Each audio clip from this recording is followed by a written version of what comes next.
पूरे भारत में कोरोना ने अपना कहर मचाया हुआ था। हर दिन हजारों लोग इस बीमारी की चपेट में आ रहे थे। कई तो इस बीमारी के कारण अपनी जान से भी हाथ धो बैठे थे। हर दिन न्यूज चैनल और अखबारों में कोरोना की छपी खबरें लोगों को डरा रही थी। अस्पतालों का भी बुरा हाल था। लोगों को बेड नहीं मिल रहे थे। ज्यादातर बेड कोरोना के मरीजों से भरे हुए थे।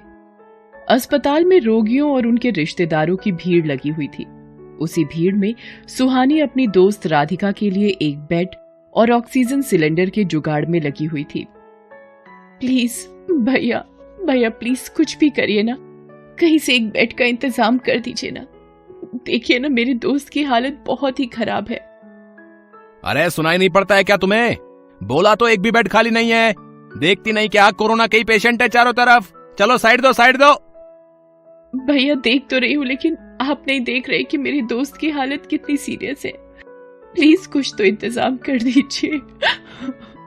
ये कहकर सुहानी लगभग रो पड़ी।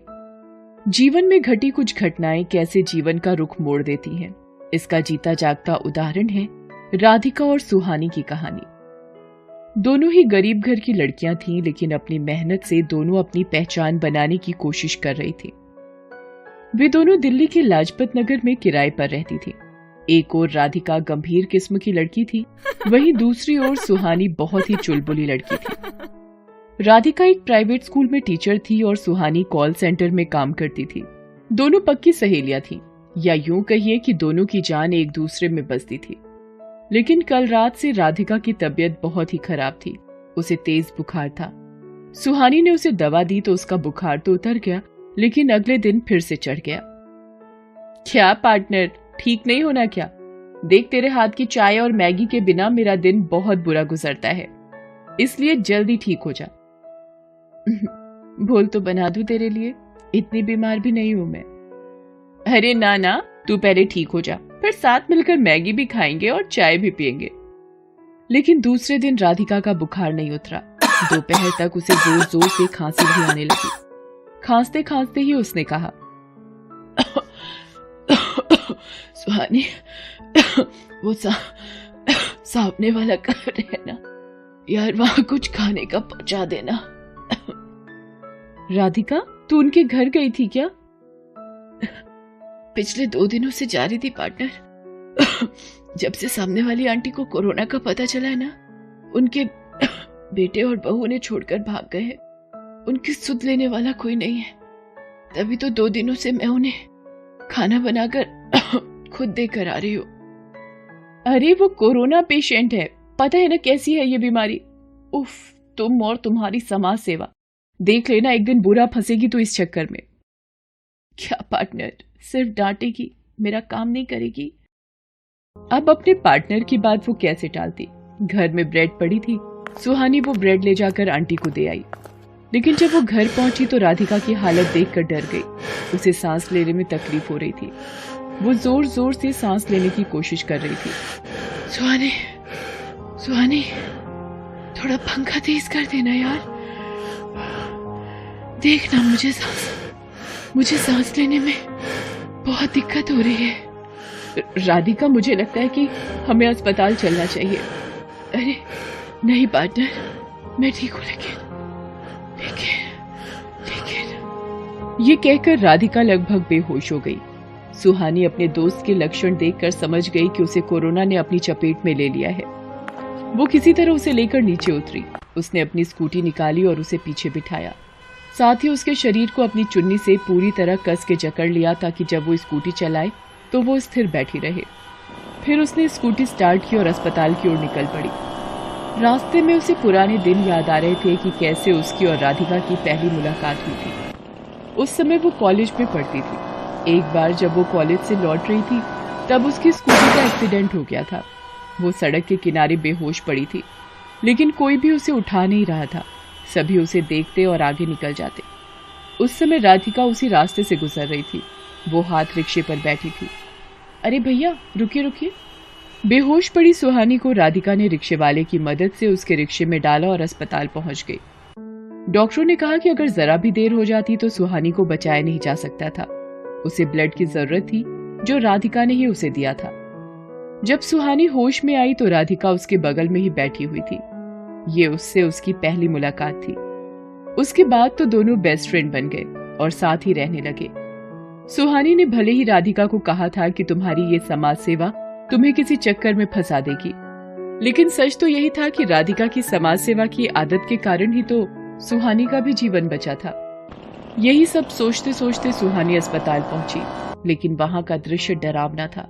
इधर राधिका की सांसें भी उखड़ गई थी। तभी राधिका ने धीरे से सुहानी का हाथ दबाया और बहुत धीमे से कहा, सुहानी, लगता है जाने का समय आ गया है पार्टनर। अरे पागल है क्या? मैं तुझे कहीं नहीं जाने दूंगी। मैं तुझे जाने नहीं दूंगी, तू 2 मिनट रुक, मैं कहीं ना कहीं से कुछ जुगाड़ करती हूँ। सुहानी अपने जानने वाले लोगों को फोन करने लगी, लेकिन कहीं से कुछ भी हेल्प नहीं मिली। वो हार रही थी।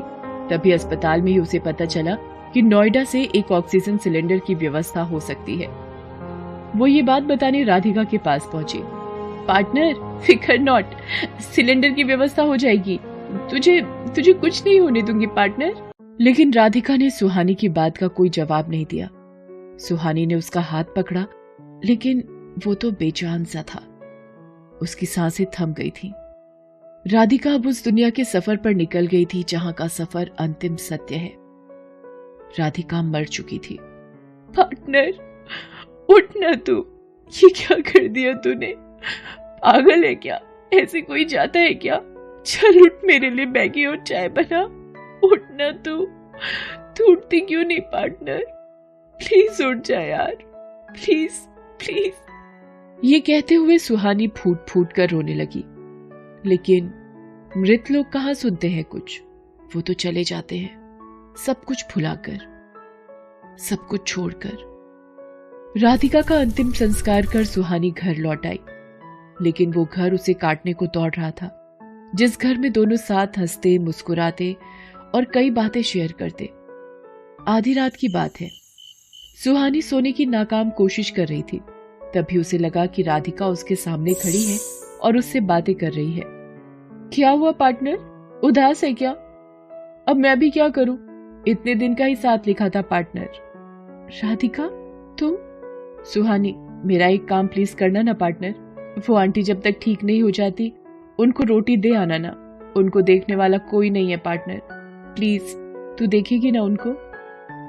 उसके बाद राधिका वहां से गायब हो गई। सुहानी को समझ नहीं आ रहा था कि ये सच था या उसके मन से निकली हुई बात थी। लेकिन राधिका की ये बात कि उनको देखने वाला कोई नहीं है पार्टनर, प्लीज देखेगी ना तू उनको, उसके दिल को छू गई। उसे लगने लगा था कि ऐसे तो हजारों लोग होंगे जिनको कोई देखने वाला नहीं होगा, उनको कौन देखेगा। ये सोचकर उसने शोक को छोड़ा और सबसे पहले आंटी के यहाँ जाकर खाना दिया और घर आकर उसने मन ही मन तय किया, पार्टनर, तेरी दोस्त जिंदा है। वो देखेगी उनको जिनको कोई देखने वाला नहीं, वो मदद करेगी उनकी जिनकी कोई मदद करने वाला नहीं है। उसके बाद सबसे पहले सुहानी ने एक पीपीटी किट खरीदा और अस्पताल पहुंची। वहां जिन मरीजों को ऑक्सीजन की जरूरत थी या जिनको बेड नहीं मिल रहा था, वो उनकी मदद करने लगी।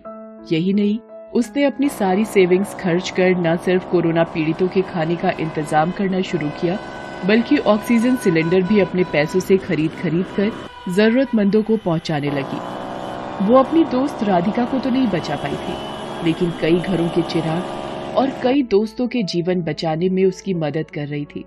उसे देखकर ऐसा लगता था कि वो अपनी राधिका को फिर से बचाने की कोशिश कर रही है।